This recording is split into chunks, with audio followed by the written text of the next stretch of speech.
আমি কেন চ্যাম্পিয়ন্স ট্রফির স্কোয়াডে নাই শান্ত? যেদিন চ্যাম্পিয়ন্স ট্রফির স্কোয়াড দিছে তার পরের দিনই আমি সেঞ্চুরি করছিলাম, তারপরেও আমি দলে নাই। দাদা, আপনি সেঞ্চুরি করতে লেট করে ফেলছেন, তাই আমরা আপনাকে বাঁচাতে পারি নাই। আপনি আগের ম্যাচগুলোতে জঘন্য রান করছেন, তাই দল থেকে বাদ পড়ছেন। আর আমি কেন বাদ পড়লাম? আমি তো বিপিএল এ হাইয়েস্ট রান স্কোরার, আমার তো জাতীয় দলে ঢোকা ফরজ।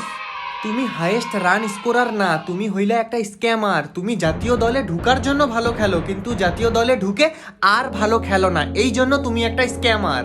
তুই যে এত জ্ঞান দিচ্ছিস, তুই কি বালটা ছিড়ছিস? তুই তো বিপিএল এর মধ্যে বরিশাল টিমেই সুযোগ পাইস না, তোর অকাতই নাই, আর এইখানে জাতীয় দলের ক্যাপ্টেন হয়ে আসছিস। আমি চাইলেই খেলতে পারতাম বরিশাল টিমে, কিন্তু আমি নিজে না খেলে রিশাদকে সুযোগ দিছি। এতই যখন ভালো তুই, তাহলে আমাদের দুইজনকে সুযোগ দে, তুই বসে যা আবার। চান্স তো দিব, কিন্তু যে কোনো একজনকে। কাকে দিব বলো? ওকে ক্লিয়ার করে দিছি, এখন আমাকে সুযোগ দে। তোমাকেই দিব লিটন দা, জেলে। মোহাম্মদ নাইমকে গুলি করার দায়ে তোমাকে জেলে দিব। আমি সাক্ষী আছি তুমি ওকে গুলি করছো। এক ঢিলে দুই পাখি। আর আপনারা ফলো করেন না কেন? হ্যাঁ, 1 লাখের কাছাকাছি চলে আসছি, ফলো করেন তাড়াতাড়ি।